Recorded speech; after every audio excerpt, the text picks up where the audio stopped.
Hello students, आज है lecture 9 और टॉपिक है हमारा लीनियर इक्वेशंस। अब तक लीनियर इक्वेशंस में हम पढ़ चुके हैं कि जब हमारे पास कोई भी दो वेरिएबल वाली लीनियर इक्वेशन गिवन होती है तो उसका सॉल्यूशन हम कैसे करते हैं।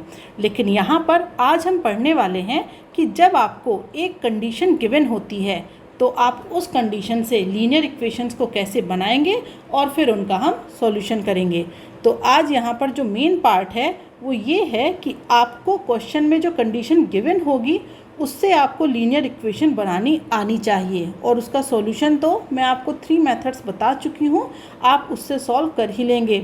जिन्हें लीनियर इक्वेशंस का सॉल्यूशन पढ़ना है वो आई बटन में यहाँ पर आपको प्लेलिस्ट मिल जाएगी, वहाँ पर जा कर के आप पढ़ सकते हैं। तो चलिए क्लास स्टार्ट करते हैं। तो ये है आज का first question. Reena has pens and pencils. तो रीना एक लड़की है, उसके पास कुछ पेन है और कुछ पेंसिल्स हैं और दोनों मिला करके अगर वो पेन्स और पेंसिल्स को मिला दें तो उनकी जो संख्या है वो कितनी हो जाएगी 40। अब ये कहा जा रहा है कि अगर उसके पास 5 मोर पेंसिल्स कितनी हो जाए 5 ज़्यादा और पेन कितने हो जाए 5 लेस पेन्स, तो हो क्या जाएगा the number of pencils would become 4 times the number of pens. तो अब हमें बताना है कि ओरिजिनल में उसके पास कितने पेन और कितने पेंसिल्स हैं। तो चलिए यहाँ पर हम मान लेते हैं कि उसके पास x तो है पेन और y है उसके पास पेंसिल। तो यहाँ पर हमने मान लिया let Reena has x pens and y pencils. Okay, तो इसका मतलब ये हुआ कि उसके पास जो भी है पेन्स और पेंसिल्स मिला करके कितने हैं वो 40। तो आपकी जो फर्स्ट इक्वेशन है वो हो जाएगी x + y = 40। इसे बोल दिया इक्वेशन नंबर 1। अब कहा जा रहा है कि if she has 5 more pencils, तो पेंसिल्स कितनी हैं उसके पास y, तो कितनी पेंसिल्स ज़्यादा करनी है 5। तो if she has 5 more pencils, okay. फिर वो कह रहा है 5 लेस पेन्स कितने हो गए हैं 5 कम, तो यहाँ पर लिख दीजिए x - 5, ठीक है। तो ये हो गया उसके पास 5 मोर पेंसिल्स और ये हो गए उसके पास 5 लेस पेन्स। तो इस कंडीशन में क्या हो जाएगा, इस कंडीशन में वो कह रहा है कि number of pencils would become 4 times the number of pens. तो पेन्स के कंपैरिजन में जो पेंसिल्स हैं वो क्या हो जाएगी 4 टाइम्स। तो इसका मतलब हमें 4 कहाँ लगाना होगा, यहाँ पर, क्योंकि अगर हम यहाँ लगा देंगे इधर तो ये चीज़ ज़्यादा हो जाएगी, ये इक्वल नहीं आएगी, तो हमेशा किसकी तरफ लगेगा दूसरी तरफ। तो इक्वेशन हो जाएगी आपकी y + 5 = 4 × x - 5। अब इस इक्वेशन को थोड़ा सा सॉल्व कर लेंगे तो ये आ जाएगा आपके पास y + 5 = 4x - 20।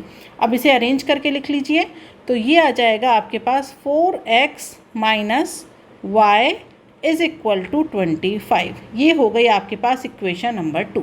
अब हमें करना क्या है, इन दोनों इक्वेशंस को क्या करना है, आपको सॉल्व करना है और यहाँ से x और y की वैल्यू निकालनी है, ठीक है। तो इनके सॉल्यूशन के मैंने आपको बताए थे कितने मेथड हैं आपके पास, 3 मेथड। जो भी आपको इजी लगे आप उससे कर सकते हैं, ठीक है। मैं करूँगी कोफिशिएंट एलिमिनेट मेथड से इसको, क्योंकि मुझे वो ज़्यादा आसान लगता है। तो उसके लिए हमें क्या करना होगा, इक्वेशन 1 + 2 कर दीजिए। तो यहाँ पर आपका जो y वाला टर्म है ना वो कैंसिल हो जाएगा। देखिए x + y = 40 और ये हो जाएगा 4x - y = 25। तो इन्हें ऐड करिए। जब आप इन्हें ऐड करेंगे तो यहाँ से ये y वाली टर्म कैंसिल और ये हो जाएगा आपका 5x = 65। तो इसका मतलब हो गया x = 13। अब x की वैल्यू आप किसी भी इक्वेशन में रिटर्न कर दीजिए तो यहाँ से y जो है आपका वो आ जाएगा 27 और दोनों को जब आप सम करेंगे तो दोनों का सम कितना है 40, ठीक है। तो क्वेश्चन एक बार फिर से देख लीजिए। क्वेश्चन में गिवन था Reena has pens and pencils together, वो क्या है 40। तो हमने यहाँ पर इक्वेशन में क्या कर दिया इन्हें 40। उसके बाद कहा गया अगर if she has 5 more pencils, तो हमने क्या किया यहाँ पर पेंसिल्स में 5 ऐड कर दिया। 5 लेस पेन्स, तो हमने यहाँ पर क्या किया, पेन्स में 5 को सब्ट्रैक्ट कर दिया। Then number of pencils would become 4 times the number of pens, मतलब पेंसिल्स पेन से 4 टाइम्स ज़्यादा हो गई हैं। तो उस कंडीशन में हम क्या करेंगे, दूसरी तरफ 4 से मल्टीप्लाई करेंगे। तो वही चीज़ हमने की थी और उसके बाद हमारी इक्वेशंस बन गई। इक्वेशन 1 एंड 2 दोनों को सॉल्व करिए, x और y की वैल्यू को फाइंड आउट कर लीजिए। तो ये था हमारा क्वेश्चन नंबर 1। अब हम आते हैं क्वेश्चन नंबर 2 पर। ये है क्वेश्चन नंबर 2। क्वेश्चन नंबर 2 में कहा गया है कि कोई जमीला है, उसने क्या किया है, सॉल्व किया है एक टेबल को और एक चेयर को। कितने में, 1050 रुपीज़ में। ठीक है, तो उसके पास एक टेबल और एक चेयर थी, ये टेबल और एक ये चेयर। इसे उसने 1050 रुपये में बेच दिया। लेकिन कैसे बेचा, उसने क्या किया, टेबल पर तो लिया है 10% का प्रॉफिट और चेयर पर लिया है 25% का प्रॉफिट। इसका मतलब जो भी प्राइस थी टेबल की, उसमें उस प्राइस में उसने 10% से इंक्रीज़ किया। जैसे टेबल की प्राइस कितनी है, 10 रुपीज़, तो इस पर वो कितना प्रॉफिट ले रही है, 10%। या आप ऐसे मान के चलिए, माना कि टेबल कितने की है, 100 रुपीज़ की।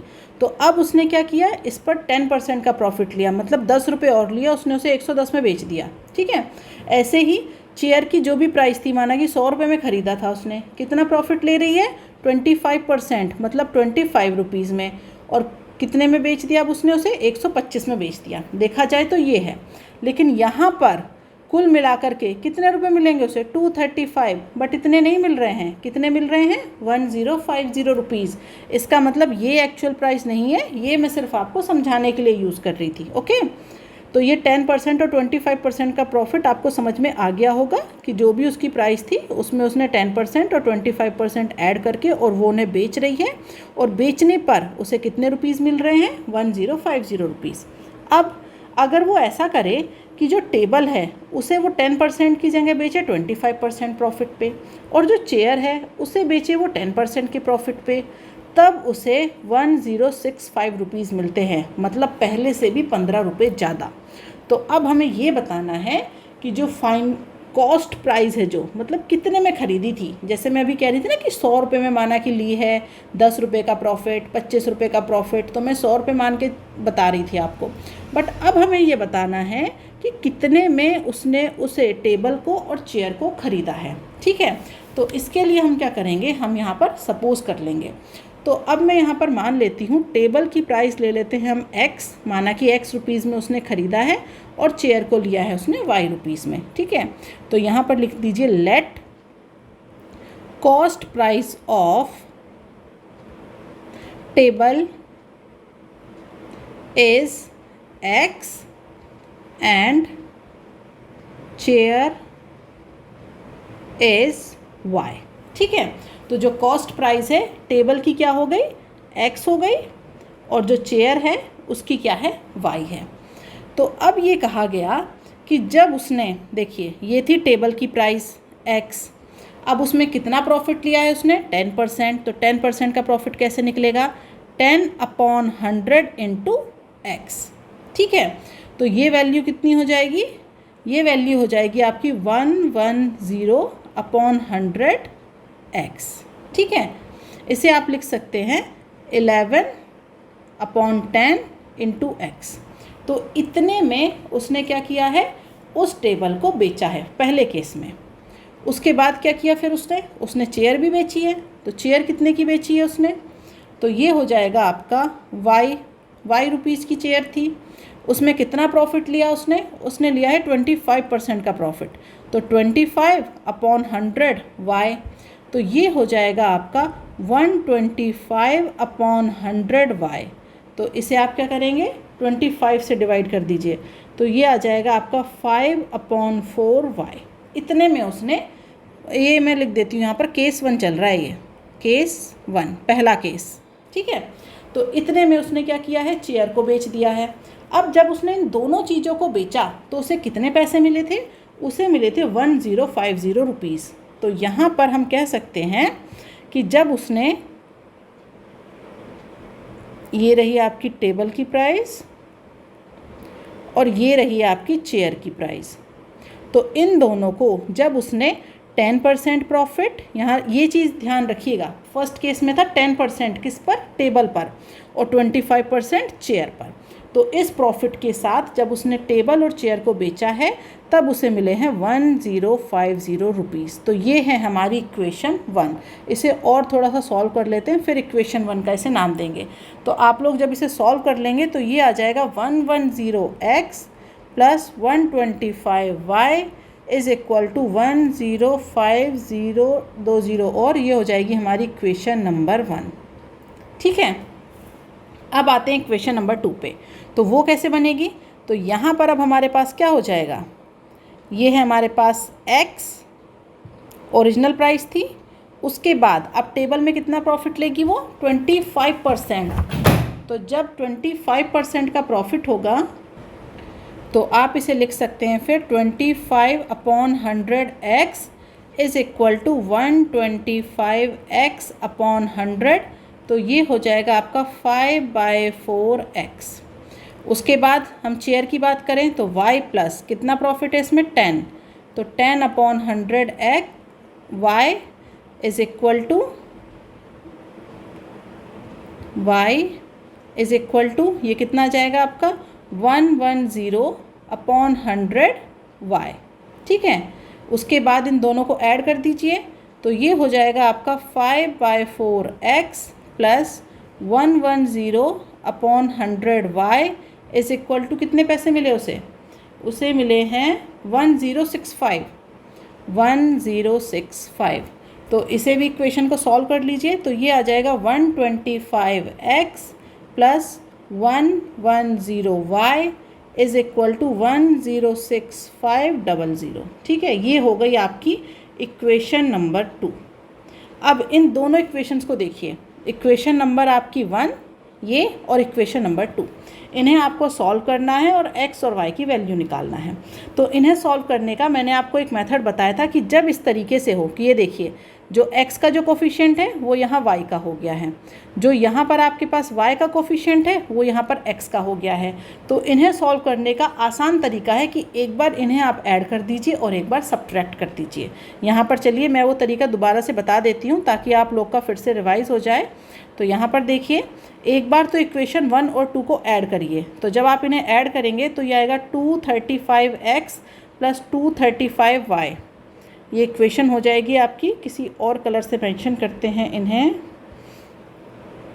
235x plus 235y is equal to.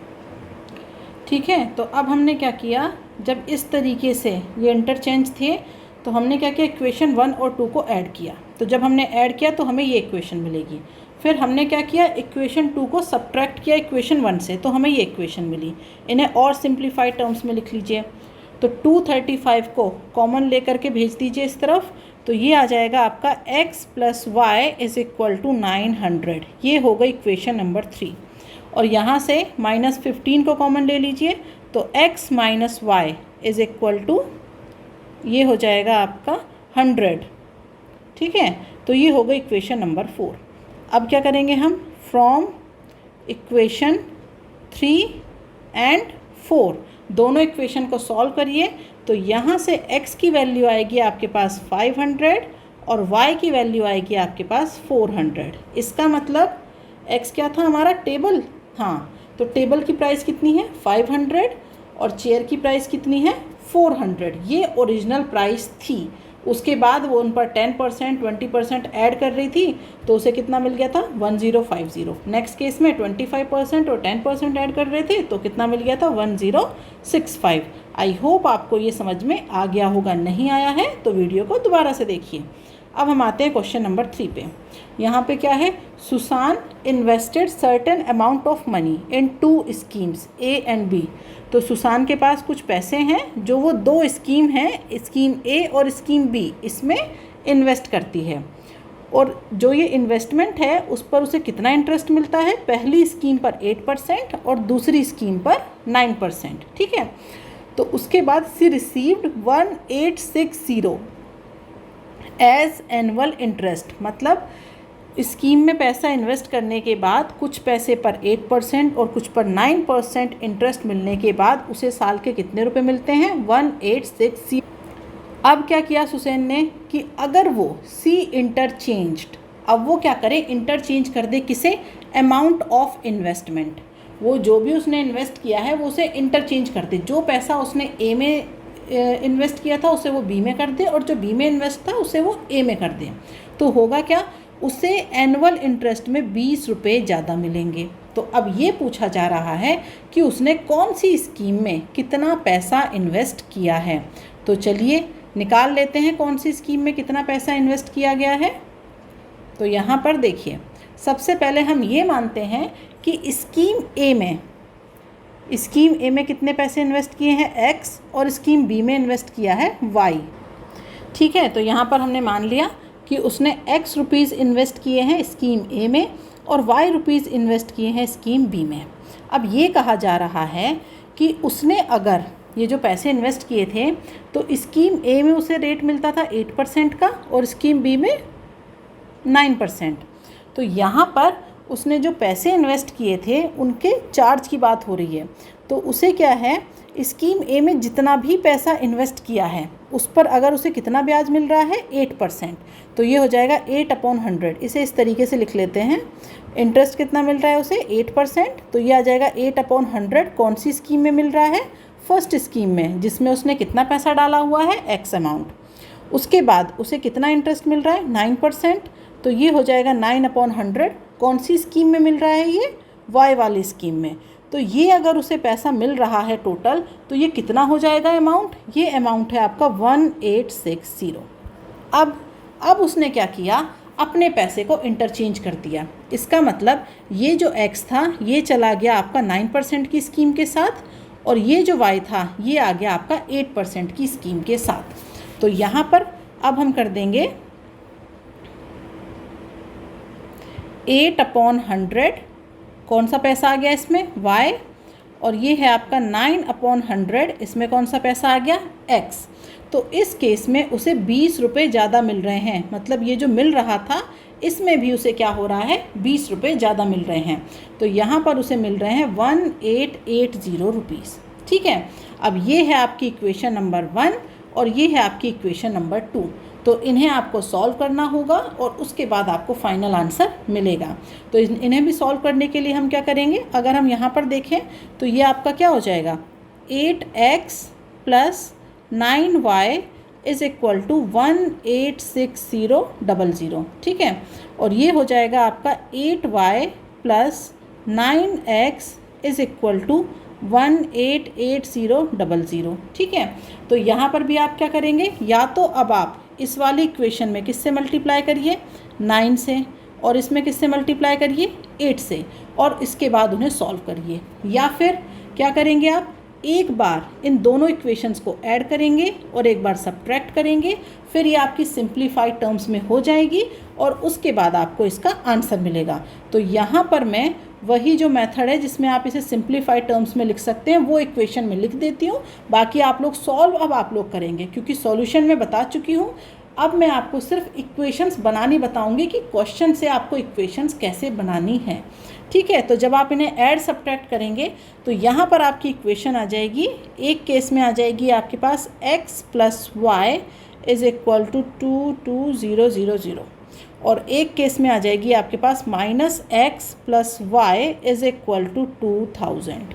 तो यहाँ से जो आपके x और y हैं उनकी वैल्यू आ जाएगी, x = 10,000 और y = 12,000। ठीक है, तो अब इनका सॉल्यूशन आप करेंगे। अब हम आते हैं अगले क्वेश्चन पे। नेक्स्ट क्वेश्चन है आपका, एक लाइब्रेरी है, उसका कोई फिक्स्ड चार्ज है। ठीक है, लेकिन वो फिक्स्ड चार्ज कितना है? फर्स्ट 3 डेज़ के लिए। मतलब वहाँ पर कोई बुक इश्यू कराने आता है तो उसे क्या करना होगा, उस बुक के लिए 3 दिन का चार्ज उसे पहले देना होगा। ठीक है, तो 3 डेज़ के लिए मिनिमम वो देते हैं, तो फर्स्ट 3 डेज़ का एक चार्ज है। उसके बाद जितने दिन भी वो एडिशनली उस बुक को रखना चाहें तो उसके बाद हर डे का, मतलब ईच डे एक एडिशनल चार्ज है। अब कोई लड़की है सरिता, उसने क्या किया, एक बुक ली थी उसने, कितने डेज़ के लिए, 7 डेज़ के लिए, तो उसने उसके लिए 27 रुपीज़ पे किए हैं। वहीं एक दूसरी लड़की है सुषमा, उसने एक बुक ली थी 5 डेज़ के लिए और उसने कितने रुपीज़ पे किए हैं, 21 रुपीज़। तो अब हमें ये बताना है कि उसका फिक्स्ड चार्ज कितना है और ईच डे जो एक्स्ट्रा चार्ज वो ले रहे हैं वो कितना है। ठीक है, तो यहाँ पर हम मान लेंगे कि जो फिक्स्ड चार्ज है, let fixed charge is, fixed charge है ना, तो उसे मैंने मान लिया V से। ठीक है, और दूसरा चार्ज क्या है हमारे पास, वो फिक्स नहीं है, वो वेरिएबल है। ठीक है, तो ईच डे का भी जो चार्ज है वो, ईच डे जो चार्ज है आपका वो है हमारे पास ईच डे, उसे ई मान लीजिए। ठीक है, ईच डे चार्ज हो गया ई और जो फिक्स्ड चार्ज है वो हो गया आपका एफ। अब देखो, जो पहली लड़की है सरिता, उसने बुक ली थी, तो पहले तो उसने कुछ फिक्स चार्ज दिया होगा, वो 3 डेज़ का तो है ही। उसके बाद उसने बुक को कितने दिन अपने पास रखा है, टोटल उसने अपने पास बुक को 7 डेज़ के लिए रखा है। तो देखिए 3 दिन तो फिक्स होते हैं और उसके बाद कितने और दिन होंगे कि 7 डेज़ हो जाए, तो उसने अपने पास बुक को रखा है, दैट मीन्स 4 डेज़। तो एक तो उसने दिया होगा फिक्स चार्ज और एक उसने दिया होगा ईच डे का जो चार्ज है, तो वो कितने दिन का चार्ज दिया है उसने, 4 डेज़ का। और ये टोटल मिला करके हो गए, अब हमारे कितने डेज़ हो गए, ये हो गए हमारे 7 डेज़। तो उसने कितने रुपीज़ पे किए हैं, 27 रुपीज़। दूसरे केस में सुषमा है, उसने भी एक फ़िक्स चार्ज दिया होगा और एक ईच डे का चार्ज दिया होगा, और कितने दिए हैं उसने, 21 रुपीज़ दिए हैं। लेकिन कितने दिन के लिए दिए थे, 5 डेज़ के लिए। तो ये फिक्स्ड डेज तो हो गए आपके 3, लेकिन कितने दिन लिया है उसने, टोटल 5 डेज़। तो यहाँ पर 2 डेज़ का चार्ज भी उसने दिया होगा। इसका मतलब आपकी जो इक्वेशन है उन्हें हम प्रॉपर यहाँ पर लिख लेते हैं, F + 4E is equal to 27 और F + 2E is equal to 21। Equation 1, equation 2। तो दोनों ही इक्वेशन बहुत आसान है और आप इसका सॉल्यूशन इजीली कर सकते हैं। तो यहाँ पर जब आप इन्हें सॉल्व करेंगे तो जो फिक्स्ड चार्ज है वो आ जाएगा 15 और जो आपका ईच डे का जो चार्ज है वो आ जाएगा यहाँ पर 3। ठीक है, तो पहले फिक्स डे जो फिक्स चार्ज था 15 रुपीज़ लेते हैं वो 3 डेज़ के लिए, that means 5 rupees per day ले रहे हैं वो स्टार्टिंग में, बट उसके बाद 3 रुपीज़ पर डे का वो चार्ज ले रहे हैं। तो यहाँ पर क्वेश्चन से इक्वेशन कैसे बनेगी वो ज़्यादा इम्पॉर्टेंट है, बाकी सॉल्यूशन तो बहुत आसान है। ओके, अब हम आते हैं अगले क्वेश्चन पे। अब क्वेश्चन नंबर 5 देखिए, इसमें कहा जा रहा है कि cost of 4 pens and 4 pencil box is 100 rupees. ठीक है, तो यहाँ पर अगर आप मान लें कि जो आपके पेन्स हैं वो क्या है x और पेंसिल्स क्या हैं y। ठीक है, तो 4 जो पेन के जो बॉक्स हैं और 4 क्या हैं आपके पेंसिल्स के जो बॉक्स हैं, उनकी कीमत कितनी है, 100 रुपीज़ है। तो यहाँ पर ले लीजिए, 4 ले लिया आपने पेन्स के बॉक्स और 4 ले लिया आपने पेंसिल्स के बॉक्स, और इनकी कीमत कितनी हो गई, 100 रुपीज़। अब कहा जा रहा है कि अगर 3 times the cost of a pen is ₹15 more than the cost of a pencil box. मतलब दूसरी कंडीशन में क्या कहा, यहाँ पर तो देखिए पहले तो इसे सॉल्व कर लेते हैं, x + y is equal to 25। ये हो गई हमारी इक्वेशन नंबर 1। ओके, अब दूसरे केस में कहा उसने कि 3 times the cost of a pen, मतलब पेन की कॉस्ट को कितना करना है, 3 टाइम्स। तो चलिए 3 टाइम्स कर दी। जो पेन है हमारा, पेन क्या है हमारा x, तो इसे हमने क्या कर दिया, 3 टाइम्स कर दिया। ओके, उसके बाद वो कह रहा है कि 3 times the cost of a pen is ₹15 more than the cost of a pencil box. तो अब जो पेंसिल बॉक्स है वो क्या है हमारा y। तो यहाँ पर वो ये कह रहा है कि ये ज़्यादा हो गया हमारा 15, लेकिन जब हमें इक्वेशंस इक्वल करनी होती है तो 15 आप कहाँ लगाएंगे, इस तरफ। ठीक है, तो ये हो जाएगा आपका 3x is equal to y + 15। ऐसा क्यों किया, यहाँ पर देखिए, 3 times the cost of a pen. तो पहले तो पेन की कॉस्ट कर दी हमने 3 टाइम्स। जो पेन था हमारा वो x थी उसकी कॉस्ट, पेंसिल की कॉस्ट y थी, तो अब हमने क्या किया, 3 टाइम्स कर दी पेन की कॉस्ट। अब वो ये कह रहा है कि 3 times the cost of a pen is ₹15 more than the cost of a pencil box. तो पेंसिल बॉक्स की कॉस्ट क्या थी? y। तो अब उसने ये कहा कि ये फिर हमारा 15 रुपीज़ ज़्यादा हो गया। अगर ये 15 रुपीज़ ज़्यादा हो गया तो यहाँ 15 करेंगे तो इक्वेशंस अनबैलेंस हो जाएगी। तो 15 कहाँ पर ऐड हो जाएगा हमारा? वहाँ पर। तो अब इक्वेशन क्या बन गई? 3x minus y is equal to 15। ये हो गई इक्वेशन नंबर 2। यहाँ से दोनों इक्वेशंस को सॉल्व करिए तो x आ जाएगा आपके पास 10 और y आ जाएगा आपके पास 15। तो आप देख सकते हैं कि सॉल्यूशन बहुत आसान है, सिर्फ इक्वेशन बनाते हुए आपको बहुत ध्यान रखना है। नेक्स्ट क्वेश्चन है, यहाँ पर क्या है कि 2 दोस्त हैं जिसमें से एक दूसरे से वो बातें कर रहे हैं और कह रहे हैं गिव मी 100 फ्रेंड। वो ये कह रहा है अपने दोस्त से कि मुझे 100 रुपये दे दो। गिव मी 100 दे दो फ्रेंड, अपने दोस्त से कह रहा है। I shall then becomes twice H reach H U, मतलब फिर मैं जितने आप अमीर हो उससे दुगना अमीर बन जाऊंगा। तो दूसरा उसकी बात से कहता है कि इफ़ यू गिव मी 10, तुम मुझे सिर्फ 10 रुपीज़ दे दो तो मैं तुमसे 6 टाइम्स रिच हो जाऊंगा। ठीक है, तो पहले वाले ने ये कहा कि मुझे 100 रुपीज़ दे दो दोस्त तो मेरे पास तुमसे दुगना पैसा होगा। तो दूसरा कहता है 100 क्या, तुम तो मुझे सिर्फ 10 रुपीज़ दे दो तो मेरे पास तुमसे 6 गुना ज़्यादा पैसा होगा। ओके, तो अब हमें ये बताना है कि दोनों के पास ओरिजिनल में कितना पैसा है।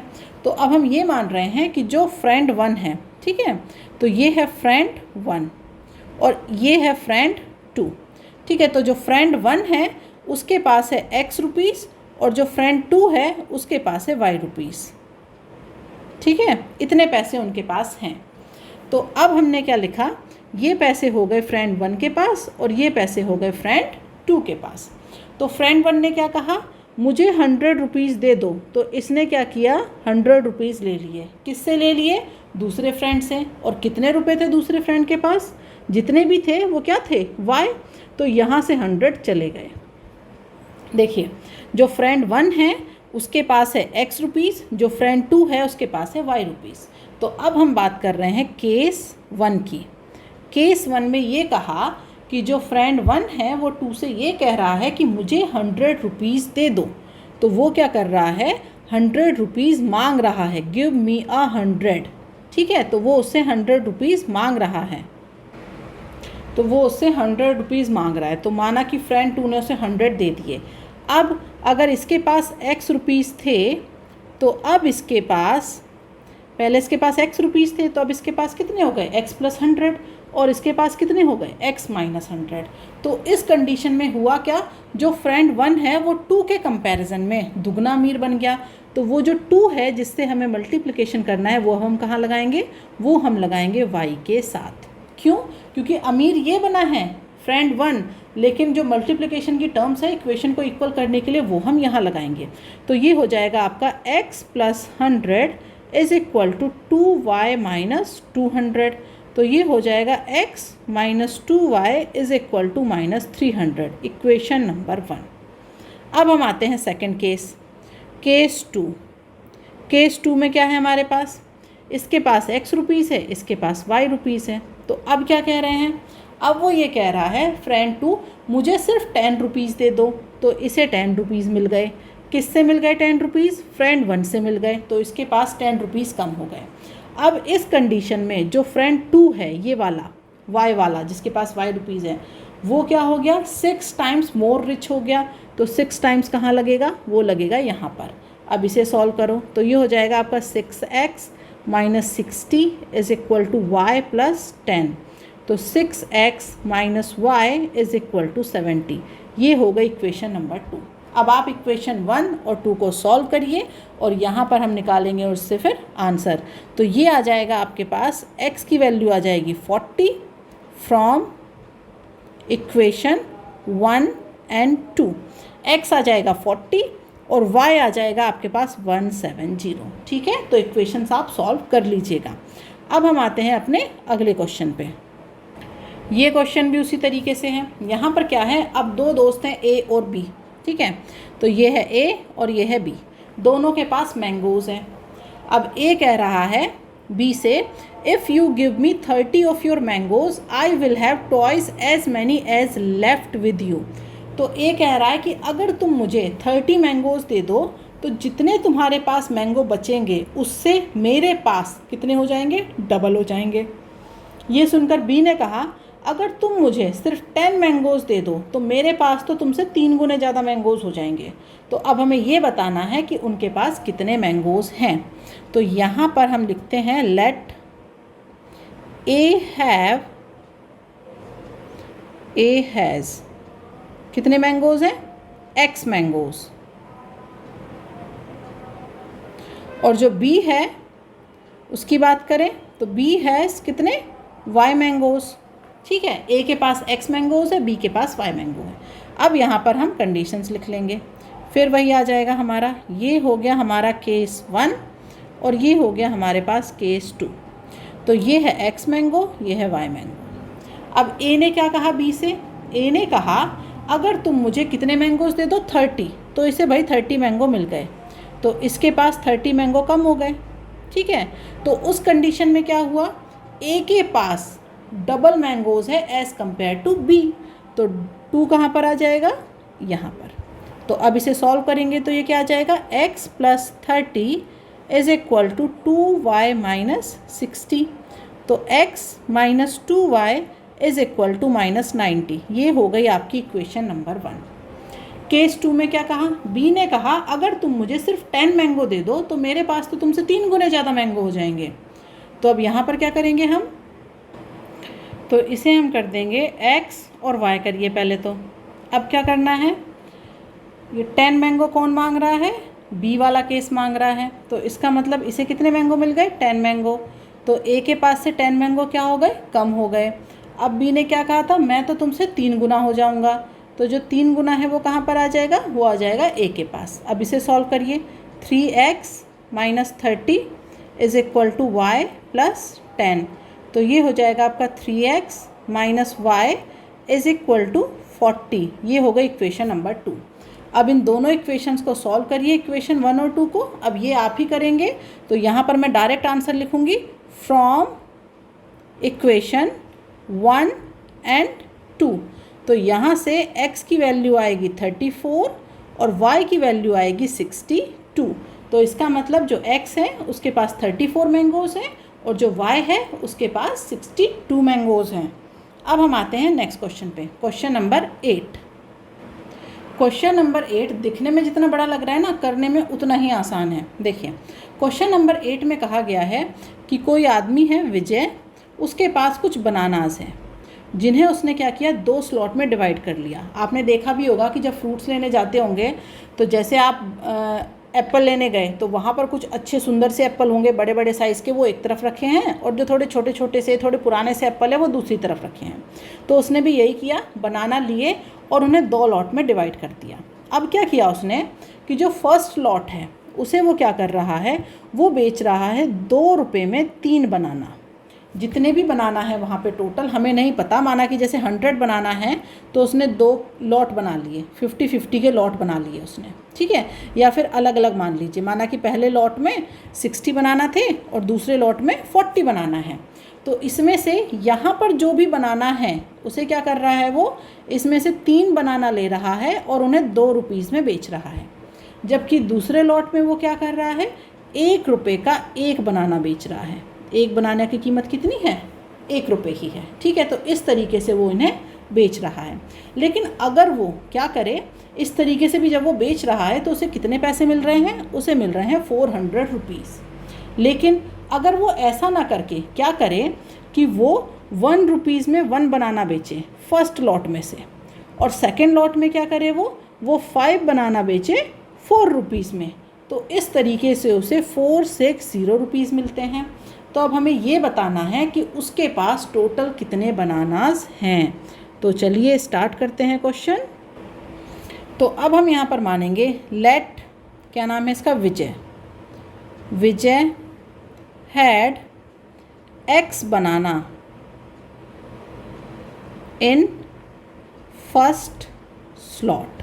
पहले स्लॉट में उसके पास x बनाना है और y बनाना है उसके पास कहाँ पर, सेकेंड स्लॉट में। 2 स्लॉट हैं उसके पास, फर्स्ट स्लॉट, सेकेंड स्लॉट। एक स्लॉट में x बनाना है, दूसरे स्लॉट में y बनाना है।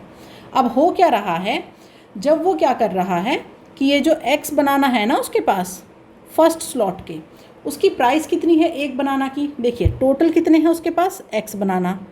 अब उसमें से हम क्या करेंगे, इस बनाना की प्राइस जोड़ेंगे, एक बनाना की कितनी प्राइस है, जो भी प्राइस है इसकी, प्लस फिर कितने बनाना है उसके पास फर्स्ट स्लॉट सेकंड स्लॉट में y, इस हर एक बनाना की एक प्राइस होगी और मिल करके हमें कितना मिल रहा है 400। तो देखिए जो उसका फर्स्ट स्लॉट है वहाँ पर क्या कर रहा है, वो दे रहा है ₹2 फॉर 3 बनानास। 3 बनाना जब वो दे रहा है तो वो 2 रुपये ले रहा है। तो इसका मतलब जो एक बनाना है वो कितने का हो गया, 2/3 रुपीज़ का। तो यहाँ पर आप क्या करेंगे, जब आप इस इक्वेशन को लिखेंगे तो इसे मैं प्रॉपर लिख देती हूँ। यहाँ आप लिखेंगे 2/3, जो स्लॉट है आपका फर्स्ट स्लॉट जिसमें x बनाना है, एक बनाना की प्राइस है 2/3 रुपीज़ और कितने बनाना है x। अब जो इसमें दूसरा स्लॉट है वो क्या है, y बनाना का, लेकिन यहाँ पर क्या हो रहा है, वो 1 रुपये में एक बनाना दे रहा है। ये देखिए ₹1 पर बनाना, तो 1 रुपये का एक ही बनाना है। तो जो यहाँ पर क्या आएगा, 1 आएगा मल्टीप्लिकेशन में, ना भी लिखें तो कोई बात नहीं, यहाँ पर आ जाएगा आपका 1। ओके, तो उससे उसे मिले 400 रुपीज़। इसे और अरेंज करके आप लिख सकते हैं। तो ये क्या हो जाएगा आपका 2x + 3y = 1200। ये हो जाएगी आपकी इक्वेशन नंबर 1। अब देखिए, अब उसने कहा लेकिन अगर वो ऐसा ना करके वो क्या करे, अब वो करेगा, अब if he had sold first lot at the rate of ₹1 पर बनाना। अब वो क्या करेगा, उसने किया कि जो ये x बनाना है वो बेचे इसने 1 रुपीज़ के, तो ये हो जाएगा 1 × x प्लस, और ये जो उसके पास दूसरा y स्लॉट है इसमें उसने बेचे हैं 4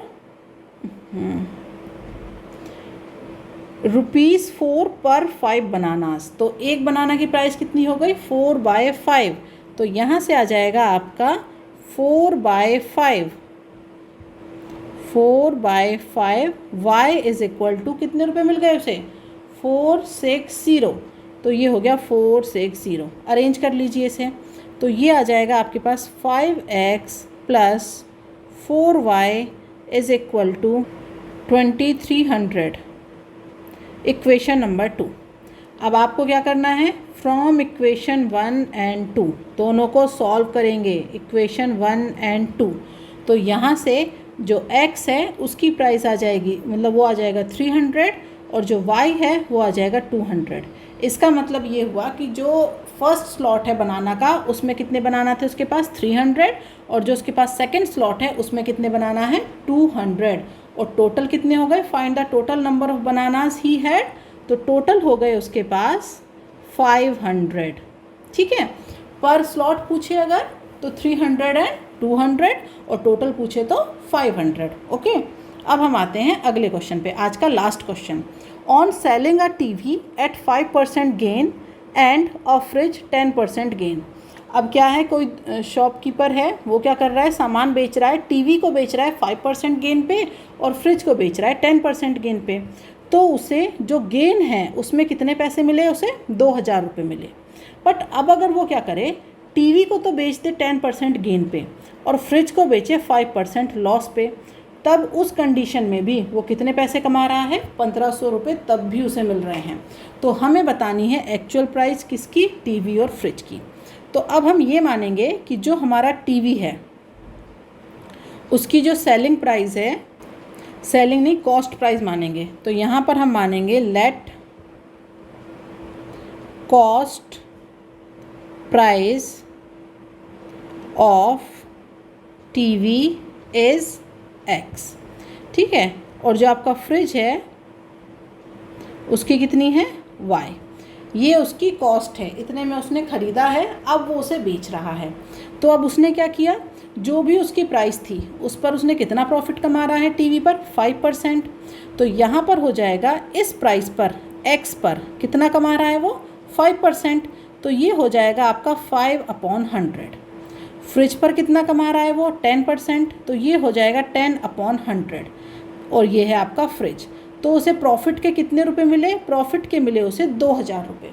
यहाँ पर ये बात नहीं करनी है कि कितना टोटल मिल रहा है, अमाउंट की बात नहीं हो रही है, सिर्फ इतना हो रहा है कि जो भी फ्रिज का प्राइस था उस पर वो क्या कर रहा है? प्रॉफिट कमा रहा है। कितना प्रॉफिट कमाया? 5%, टीवी पर 5%, और जो फ्रिज है उस पर कितना कमाया उसने? फ्रिज पर कमाया उसने प्रॉफिट 10%। तो जो भी फ्रिज की प्राइस है उस पर 10% प्रॉफिट, और जो भी टीवी की प्राइस है उस पर उसने 5% प्रॉफिट ये कमा रहा है। तब जा कर के उसे 2000 रुपये मिल रहे हैं। लेकिन अगर ऐसा हो जाए कि टीवी को तो बेचे वो 10% प्रॉफिट पे और फ्रिज को बेचे वो नुकसान पे, तो ये आएगा आपका माइनस साइन और ये हो जाएगा 5/100y। तो उस कंडीशन पे उसे कितने रुपए मिल रहे हैं? 1500 रुपये मिल रहे हैं। तो अब इन इक्वेशंस को थोड़ा सा सॉल्व करके लिख लेते हैं। तो ये आ जाएगा आपका 5x + 10y = 2 0 0 0, 2 0 और आ जाएंगे। फिर ये आ जाएगा आपका 10x - 5y = 1 5 0 0 और देन 00। तो इक्वेशन 1 एंड इक्वेशन 2, तो इन्हें सॉल्व करिए। फ्रॉम इक्वेशन 1 एंड 2 क्या मिलेगा आपको यहाँ पर? x = 20,000 और y = 10,000। इसका मतलब जो टीवी है उसकी कॉस्ट कितनी है? Actual price of TV and fridge, यही निकालना था ना आपको। तो जो टीवी है उसकी एक्चुअल प्राइस कितनी है? 20,000, और जो फ्रिज है उसकी एक्चुअल प्राइस कितनी है? 10,000। फिर यहाँ पर वो इस पर क्या ले रहा था? प्रॉफिट ले रहा था। इस तरीके से प्रॉफिट ले रहा था, तो उससे 2000 और 1500 रुपये मिल रहे थे। वो इसका सॉल्यूशन है। आई होप आपको आज के सारे क्वेश्चन समझ में आए होंगे। तो अब आप लोग को क्लियर होगा कि जब आपको न्यूमेरिकल आते हैं इस तरीके से तो उससे इक्वेशन कैसे बनानी है। अगर आप इन क्वेश्चनों की प्रैक्टिस कर लेंगे तो कोई भी क्वेश्चन आए आप उसे ईजिली सॉल्व कर पाएंगे। तो आज के लिए बाय बाय स्टूडेंट्स, फिर मिलते हैं नेक्स्ट क्लास में।